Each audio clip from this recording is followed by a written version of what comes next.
ശാക്തേയകാവുകളിൽ പ്രഥമസ്ഥാനം അലങ്കരിക്കുന്ന ക്ഷേത്രമാണ് മാടായി തിരുവർക്കാട്ടുകാവ് എന്ന മാടായിക്കാവ്.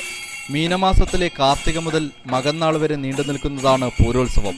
വടുകുന്ത തടാകത്തിൽ നടക്കുന്ന പൂരംകുളി കാണാൻ ബുധനാഴ്ച പുലർച്ചെ തന്നെ മാടായി വടുകുന്ത തടാകക്കരയിൽ 10,000-കണക്കിന് ജനങ്ങൾ എത്തിയിരുന്നു. രാവിലെ 7 മണിയോടെ മാടായിക്കാവിൽ നിന്നും തെക്കിനേക്കാൽ കോട്ടയിലേക്ക് തിടമ്പെഴുന്നള്ളുന്നു. ദാരികവധത്തിനായി നിയോഗിച്ച ദേവി തന്റെ പരിവാരസമേതം ദാരികൻ കോട്ടയിലേക്ക് എഴുന്നള്ളുന്നു. പോകുന്ന വഴിയിൽ ഒന്നാംകോട്ടയ്ക്ക് സമീപത്ത് വെച്ച് തളിപ്പറമ്പത്തപ്പനെ വഴങ്ങുന്നു. അതിനുശേഷം ഒന്നാംകോട്ടയിൽ വെച്ച് ദാരികാസുരവധം നടത്തി ഈ സമയം കോപിഷ്ഠയായ ദേവിയെ ദേവീസ്തുതികൾ പാടി പൂരക്കളി നടത്തി കോപം ശമിപ്പിക്കുന്നു. തുടർന്ന് മൂന്നാംകോട്ടയിൽ എഴുന്നള്ളി തണ്ണീരമൃത് സ്വീകരിച്ച ശേഷം പ്രസിദ്ധമായ അപ്പമേറ് നടക്കുന്നു.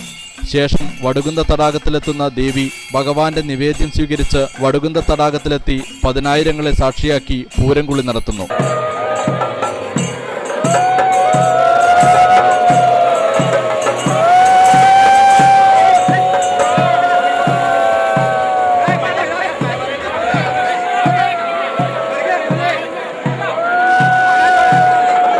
മൂന്ന് തവണ ആറാട്ട് നടത്തി ഭക്തജനങ്ങൾക്ക് പ്രസാദം നൽകിയ ദേവി തിരിച്ച് മാടായിക്കാവിലേക്ക് എഴുന്നള്ളുന്നു.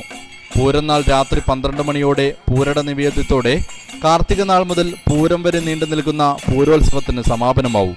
നിതിൻ പെരിങ്ങോത്തിന്റെ ദൃശ്യങ്ങൾക്കൊപ്പം നികേഷ് താവം, ന്യൂസ് ബ്യൂറോ, പഴയങ്ങാടി.